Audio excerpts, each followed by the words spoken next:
Al-Quran harus dipahami sesuai dengan kaidah bahasa Arab.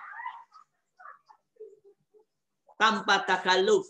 Apa takalluf? Memaksakan makna.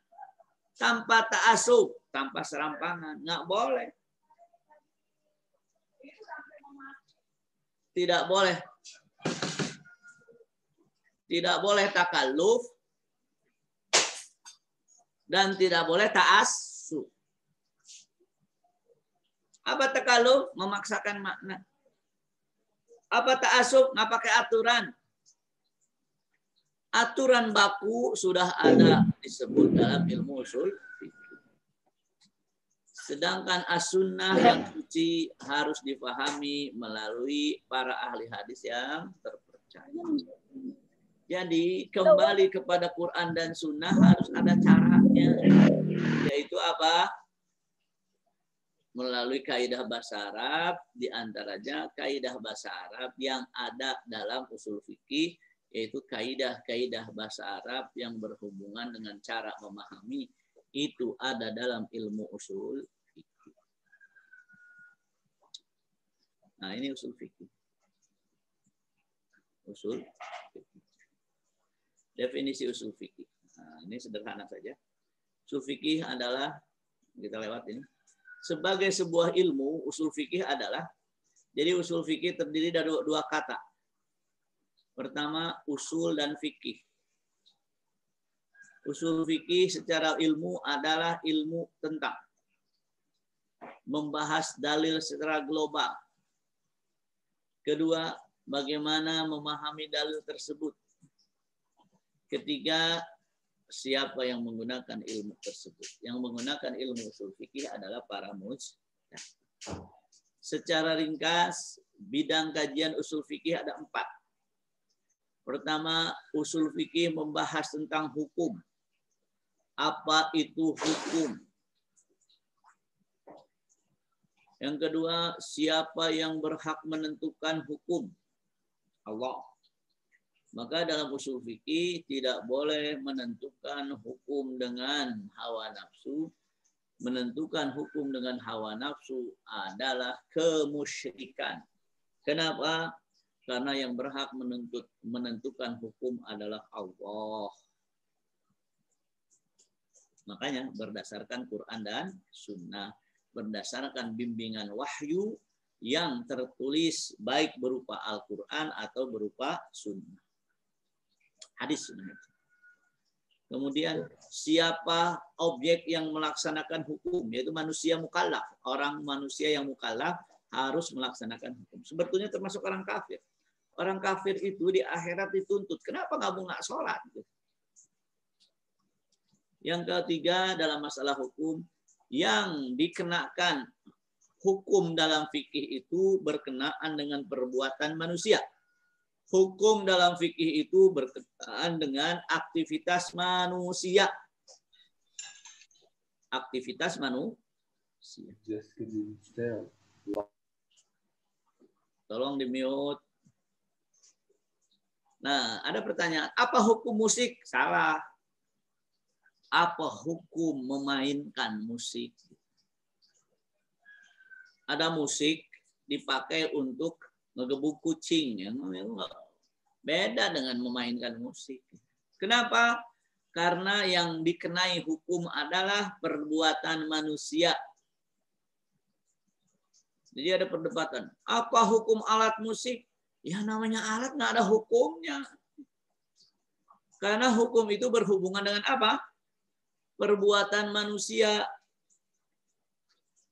Apa hukum memainkan musik dengan lirik lagu yang membuat manusia mengumbar syahwat? Haram. Apa hukum memainkan musik dengan lagu yang mengingatkan tentang keimanan? Beda lagi.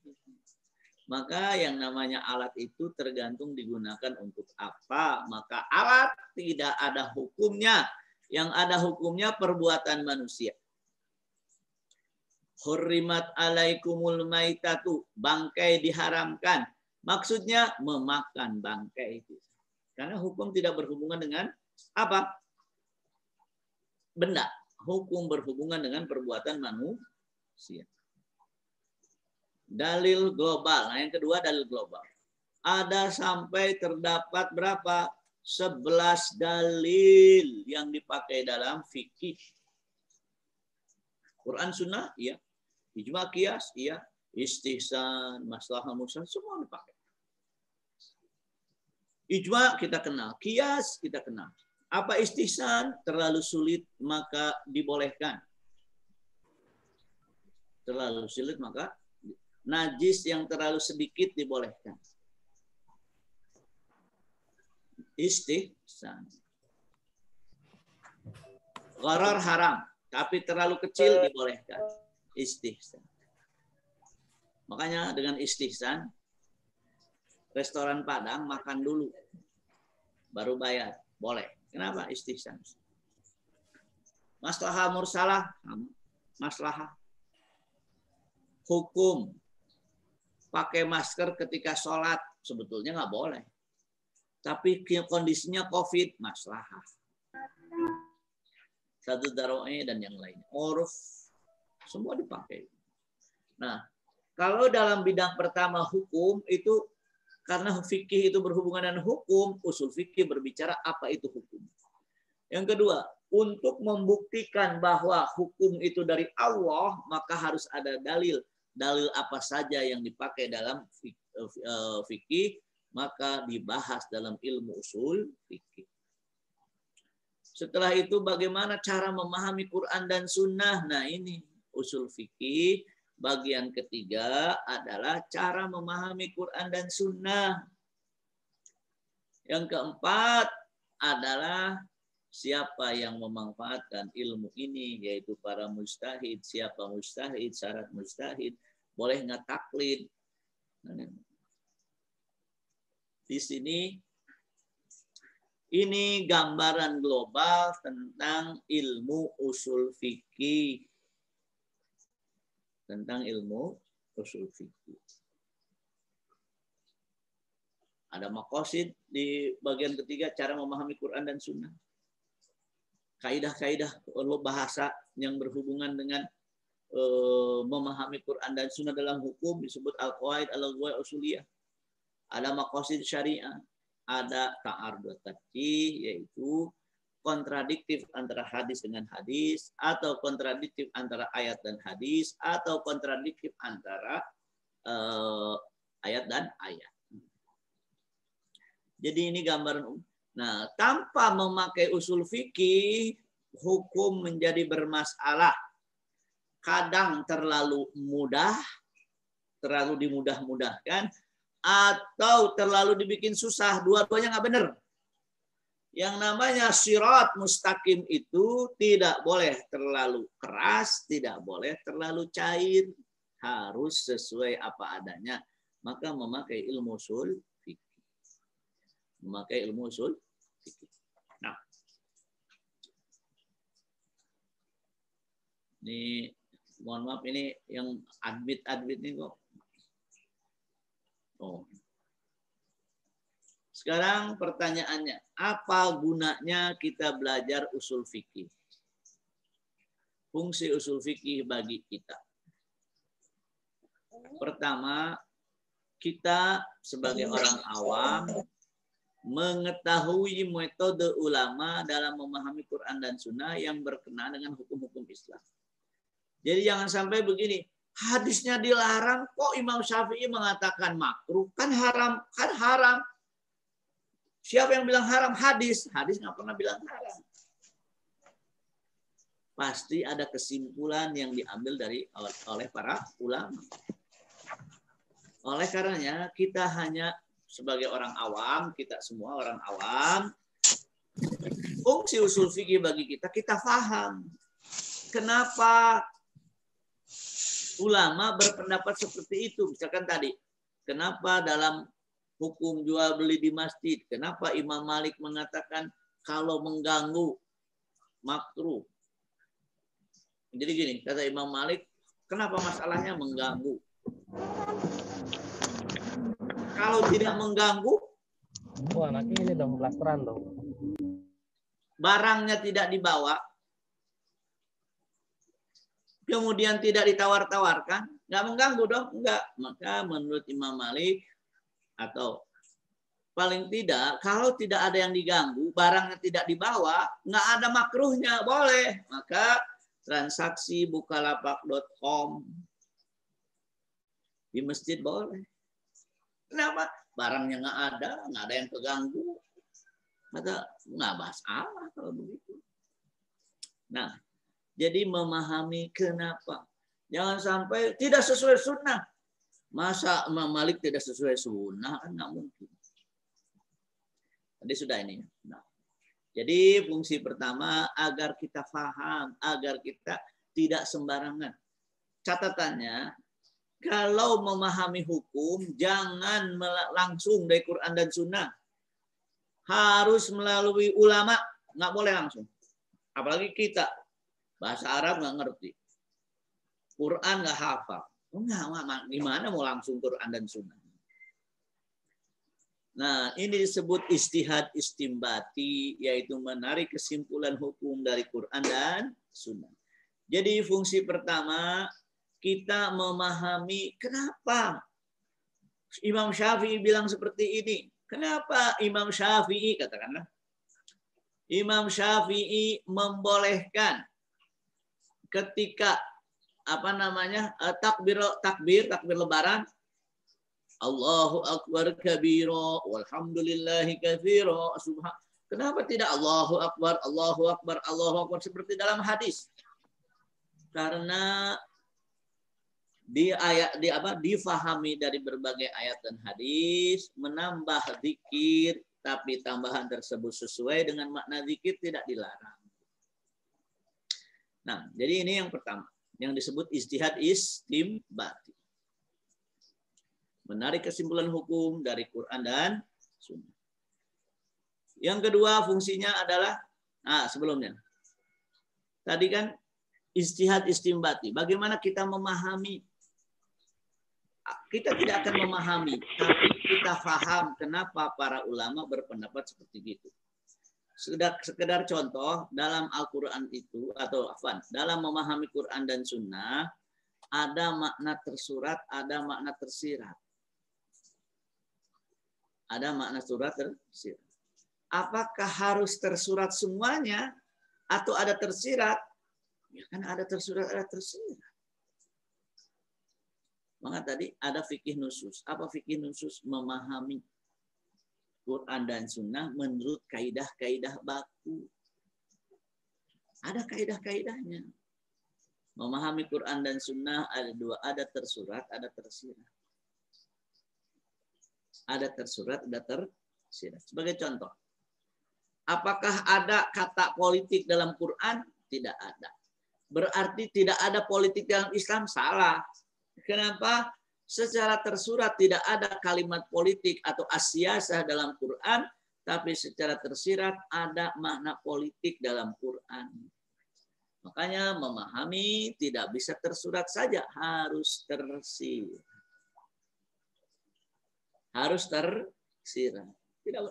Apakah ada larangan memukul orang tua dalam Quran? Tidak ada, tersurat. Tersirat ada, yaitu jangan menghardik orang tua, wala tanharhuma.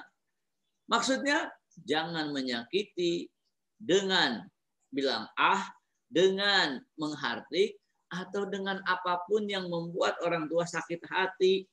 Maka memukul orang tua haram berdasarkan Quran secara tersirat. Jadi ada tersurat, ada tersirat. Jangan sampai semuanya tersurat. Kalau semua tersurat, banyak makna yang hilang.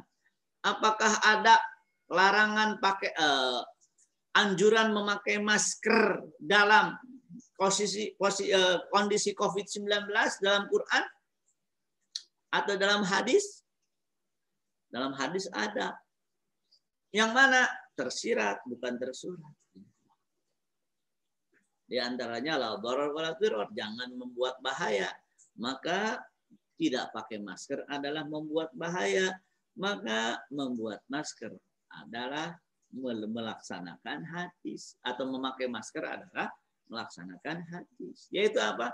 Jangan menimbulkan bahaya. Siapa yang mengatakan tersurat-tersirat? Al-Imam Asy-Syafi'i, Al-Imam An-Nawawi, dan Imam Asy-Syatibi semuanya mengatakan ada tersurat, ada tersirat. Jadi kalau tersurat, contoh seorang guru mengatakan kelas kotor, tersurat. Tersiratnya bersihkan. Jadi makna isyarat. Ini kelas kotor, kan nggak mungkin dijawab sama muridnya, bener kotor.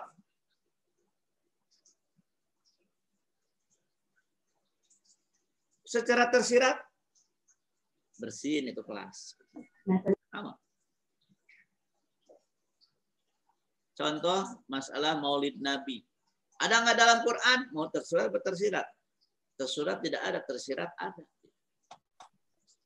Nah, jadi dipahami secara tersurat dan tersirat itu ada dalam ilmu usul. Ini ringkasnya. Ada tersurat, ada tersirat. Kita lewat ini, kita terlalu detail. Fungsi kedua, memahami hubungan antara dalil dan hukum fikih. Lihat dalil dan hukum fikih. Misalkan ada masalah fikih, hukumnya apa? Menikahi perempuan berzina lah sama Allah. Imam Hanafi mengatakan makruh, Imam Malik makruh, Imam Syafi'i makruh, Imam Ahmad haram. Kenapa? Padahal ayat mengatakan wa hurrima dzalika az-zani la yankihu illa zaniyatan aw musyrikatan. Wa zaniyatu la yankihu illa zaniyatan aw musyrikatan. Wa hurrima dzalika, dan hal tersebut diharamkan. Kenapa mazhab Hanafi jadi makruh? Karena ada hadis mengatakan yang namanya haram tidak bisa mempengaruhi hukum. Zina haram, menikahmu halal, tidak bisa perzinahan merubah hukum nikah yang halal. Maka pindah dari makna haram ke makna makruh. Nah, yang seperti ini disebut analisa dalil. Analisa dalil. Dengan belajar usul fikih kita paham analisa dalil. Nah ini, kerangka fikih aktivitasnya apa? Hukumnya apa? Dalilnya apa? Analisa dalil. Contoh, aktivitasnya sholat. Hukumnya apa? Wajib. Dalilnya apa? Aqimus sholat. Kok aqimus sholat jadi sholat wajib? Dianalisa, ayat ini perintah. Perintah bermawajib. Apa yang diperintahkan? Yang diperintahkan sholat. Kesimpulannya, sholat wajib. Analisa dalil ada dalam bab usul fikih. Analisa dalil ada dalam bab apa? Usul. Jadi kan dilarang, masalahnya dilarang, dibolehkan. Nanti ada analisa dalil. Analisa dalil urusannya urusan usul fikih. Jadi fungsi kedua, kita bisa memahami apa? Memahami analisa dalil dengan usul fikih. Yang ketiga, menjawab permasalahan hukum yang tidak terdapat teks hukumnya melalui metode qiyas, istihsan, wastaham rusalah, dan lainnya. Contoh, sekarang permasalahan. Mana yang sesuai sunnah dalam kondisi pandemi corona? Jaga jarak ketika sholat atau rapat. Apa masalahnya? Di zaman Rasulullah tidak ada wabah seperti sekarang. Yang ada kan taun itu penyakit. Yang ada lepra. Tapi COVID-19 nggak ada zaman Rasulullah. Bagaimana mencari hukumnya? Melalui metode maslahah. Melalui metode maslahah. Yaitu apa? Yang namanya bahaya harus dicegah. Nggak pakai masker, nggak jaga jarak, menimbulkan bahaya. Maka yang sunnah dalam kondisi pandemi, jaga jarak ketika sholat. Jadi ada, setelah Rasulullah meninggal, banyak sekali permasalahan muncul. Yaitu apa? Masalah baru setelah Rasulullah meninggal banyak. Untuk mengatasinya memakai qiyas, istihsan atau maslahah. Apakah rupiah benda riba? Di zaman Rasulullah nggak ada rupiah. Terus bagaimana? Rupiah benda riba atau tidak? Yang namanya masalah harus ada hukumnya melalui qiyas. Menentukan harga boleh atau tidak? Haram.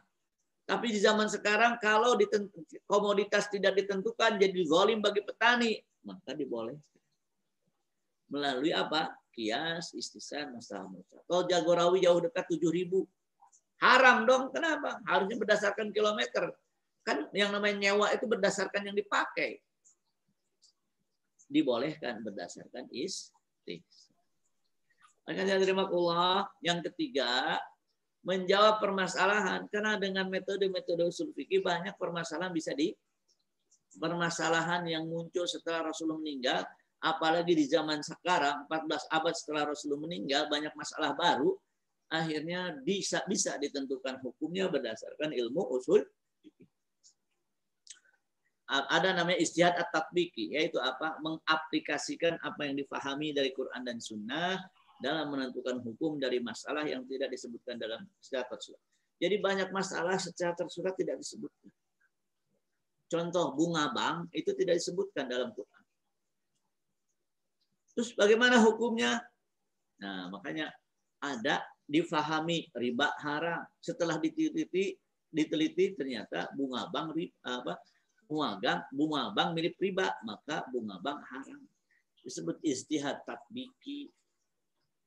Tidak tersurat, tapi tercakup oleh sebuah makna yang mana makna tersebut diharamkan dalam Quran, maka hukumnya jadi haram. Masalah fikih selalu muncul, sedangkan Al-Quran dan Sunnah berhenti dengan wafatnya Rasulullah. Tidak selamanya masalah fikih terdapat ayat atau hadis. Tidak selamanya. Pasti ada hal-hal baru yang muncul. Hal baru tersebut harus ada solusi. Contoh gini.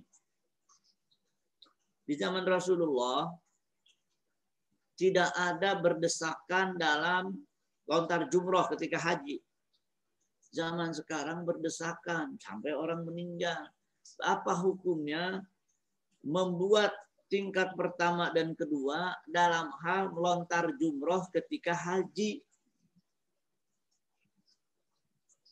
Berdasarkan apa? Yaitu disebut maslahat mursalah, yang mana yang dipertimbangkan adalah maslahat-maslahat yang sesuai dengan Quran dan Sunnah. Apa hukum GoPay yang dapat diskon? Kan nggak ada dalam Quran dan Sunnah. Banyak sekali saya kira masalah-masalah baru yang muncul setelah Rasulullah meninggal dan membutuhkan hukum. Yang mana tidak disebutkan dalam hadis, dalam ayat secara spesifik. Bagaimana memahaminya? Nah, di sini ada mekanisme tadi, ada istihsan, masalah mursalah, satu daroe dan yang lain. Nah, jadi terbuka istihad. Ada qiyas. Qiyas itu termasuk hal yang dipakai untuk menentukan hukum dalam masalah yang tidak terdapat secara langsung dalam Quran dan Sunnah. Nah, lihat. Pak Kiai mengatakan prinsip kelima. Ini lihat. Pendapat imam yang mewakilinya tentang hal. Tidak ada nas dalam Quran. Jadi tidak ada teks yang pasti memastikan hukumnya dalam Quran dan Sunnah. Nas itu yang pasti.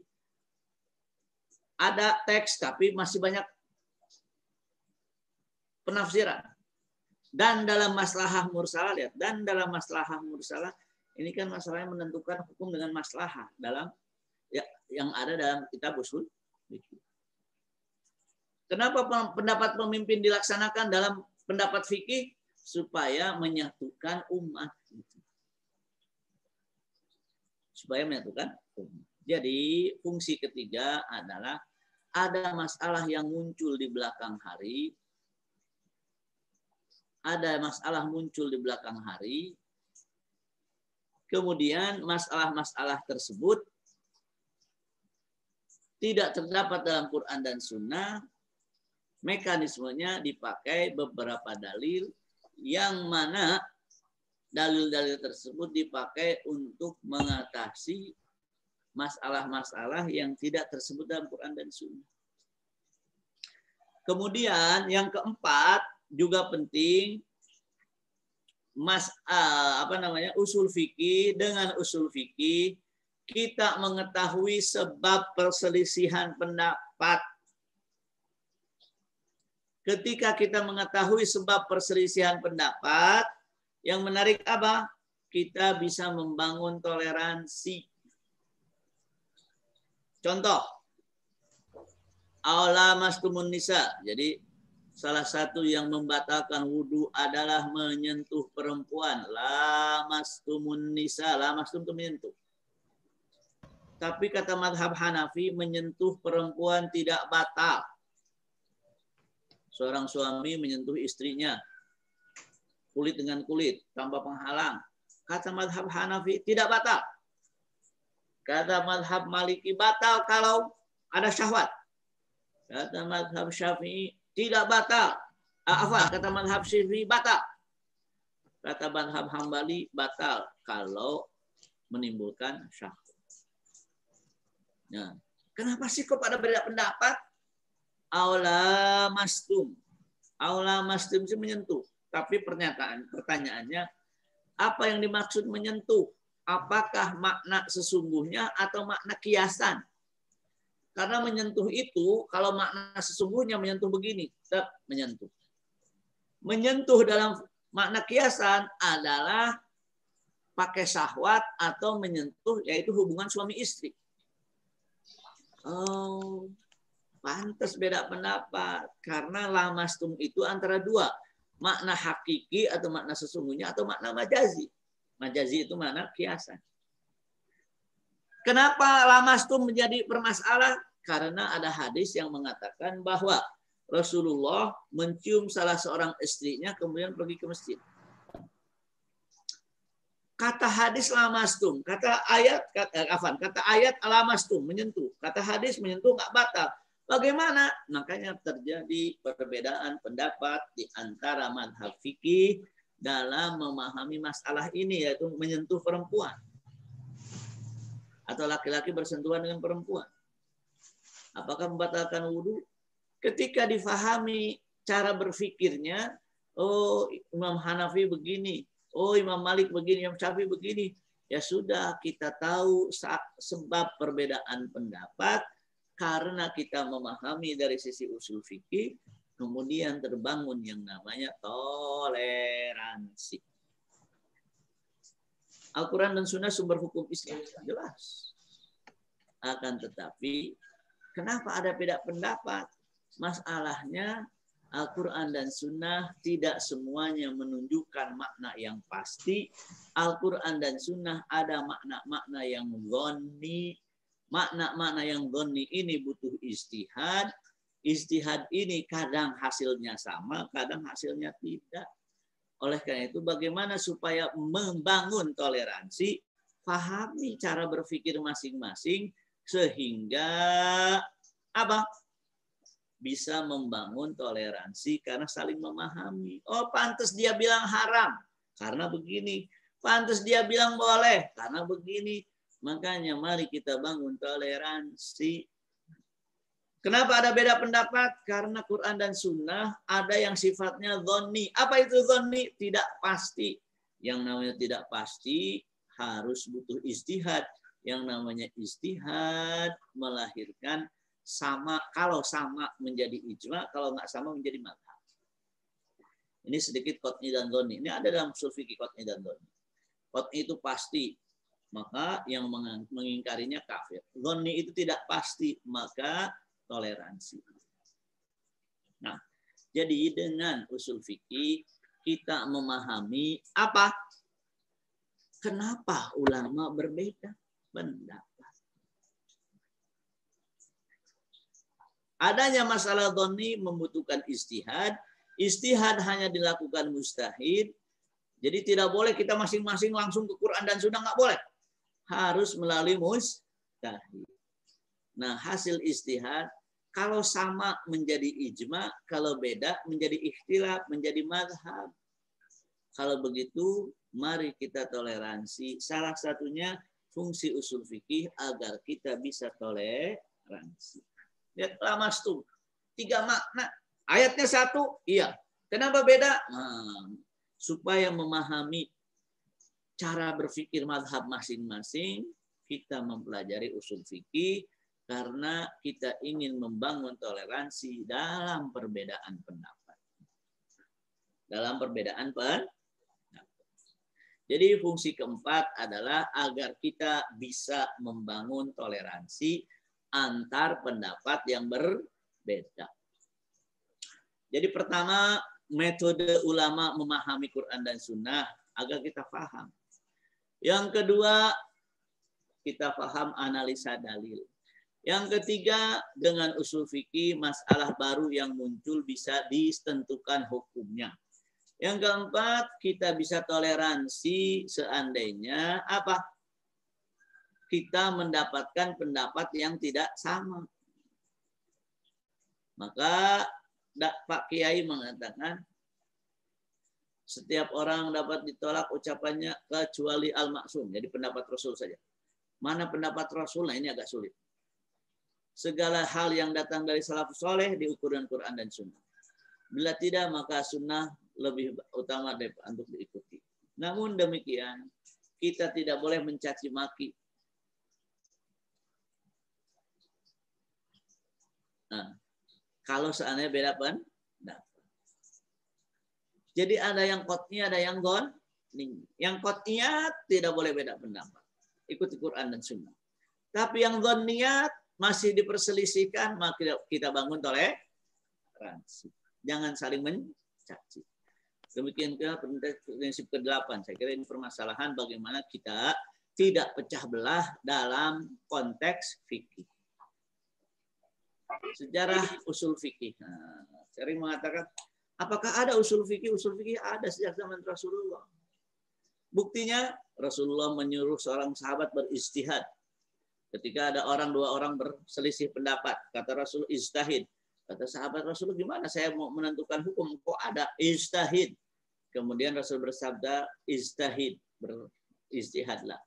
Kalau sesuai dengan yang, kalau tepat hasil ijtihadnya, kamu dapat 10 pahala. Kalau tidak tepat, maka kamu dapat 1 pahala. Yang namanya ijtihad itu apa? Benar dapat pahala, salah dapat pahala. Nggak usah ribut. Jadi usul fikih itu ada sejak zaman kapan? Rasulullah. Mu'adz bin Jabal disuruh oleh Rasulullah atau diutus Rasulullah ke Yaman. Kata Rasulullah sebelum memberangkatkan Mu'adz, engkau akan berada di tempat Nasrani. Jadi orang Yaman banyak Nasrani ya. Kalau Madinah kan banyak Yahudi. Bagaimana kalau engkau menemukan masalah baru di sana? Kata Mu'adz, saya cari di Quran. Kalau nggak ada, saya cari di Sunnah. Kalau nggak ada, saya akan berijtihad. Berarti ijtihad itu ada di zaman Rasulullah ketika Rasulullah tidak ada di tempat tersebut. Wala alu, dan saya tidak berlebihan. Jadi jangan disalahkan. Usul fikih dari mana? Ilmu baru. Kalau tanpa usul fikih gimana memahami? Tanpa usul fikih gimana memahami? Di zaman sahabat, Rasulullah meninggal, masuk ke zaman sahabat. Tradisi ijtihad di zaman sahabat dengan melalui tahapan seperti yang dilakukan Mu'adz tidak sama. Adanya ijma' di zaman sahabat. Itu kan ijma' pasti ada ijtihad. Ijtihad pasti ada metodenya. Nah, usul fikih belum dibukukan karena sahabat belum terpecah dan bahasa Arab masih kuat. Jadi salah satu masalah kenapa usul fikih dibuat jadi buku karena bahasa Arab sudah mulai lemah. Untuk mengatur cara berfikirnya dibuatlah ilmu usul fikih. Para tabi'in masih meneruskan tradisi tersebut. Namun setelah tabi'in selesai masanya, masuk ke masa tabi'ut tabi'in, ditulis oleh Imam Syafi'i. Ditulis oleh Imam siapa? Syafi'i. Kenapa ditulis? Agar jangan sampai salah pemahaman. Rasulullah mengingatkan kita dengan 3 ancaman pemahaman yang salah. Yahmilu hadzal ilma, kata Rasulullah, ilmu ini akan dibawa. Siapa yang membawanya? Min kulli khalafin udulu, orang-orang yang bijak, udul, setiap generasi. Ini setelah 1 jam masih ada yang baru masuk. Ini gimana nih? Yunfuna anhu. Nah, orang-orang yang bijak ini membersihkan ilmu dari 3 hal. Tahriful ghalin, penyimpangan orang-orang yang melampaui batas. Ta'wilul jahilin, orang jahil berbicara ilmu. Yang ketiga, intihalul mubtilin, pemalsuan orang-orang batil. Kenapa ada usul fikih? Agar jangan salah memahami. Penyimpangan orang-orang melampaui batas, maka harus kita punya metode baku dalam memahami. Melampaui batas bagaimana? Al-ghalin. Dia nggak cukup dengan yang ada, pengen berlebihan. Maka as-sirat al-mustaqim itu cukup yang ada. Ada 3 kelompok yang bisa merusak pemahaman. Yaitu apa? Pertama, tahriful ghalin. Orang yang ingin keras beragama, membuat pemahaman berubah. Tahriful ghalin. Yang kedua, ta'wilul jahilin. Orang-orang jahil berbicara agama. Udahlah, kita kembali Quran dan Sunnah saja. Ya, kembali Quran dan Sunnah nggak bisa kecuali pakai ulama. Yang ketiga, pemalsuan orang batil, Syiah, liberal, sekuler. Nah, jadi memang dalam memahami ini terancam. Ini Rasulullah mengatakan ada ancaman dalam hal memahami. Maka bagaimana kita tidak salah memahami, di antaranya untuk masalah hukum kita memakai ilmu usul fikih agar terhindar dari salah memahami. Penyimpangan orang-orang yang al-ghalin, melampaui batas. Ya kan namanya jalan lurus, kalau ditambahin jadi al-ghulu gitu. Tidak cukup dengannya atau terlalu keras dalam beragama. Makanya saya kira mengharamkan yang halal sama juga dengan menghalalkan yang haram. Maka tidak boleh terlalu cepat mengharamkan. Karena mengharamkan yang halal sama bahaya dengan menghalalkan yang haram. Dua-duanya bahaya. Tapi di Indonesia kayaknya mengharamkan yang halal itu mantap. Nggak boleh. Ta'wilul jahilin, orang jahil berbicara. Salah satu kebodohan yang ada di Indonesia adalah beragama tapi tebang pilih. Beragama tapi tebang pilih. Nggak boleh. Beragama tebang pilih itu nggak boleh. Ya ayyuhalladzina amanu udkhulu fis-silmi kafah. Yang namanya Islam itu seluruh. Kalau tebang pilih, wala tattabi khutuwat syaitan. Langkah setan.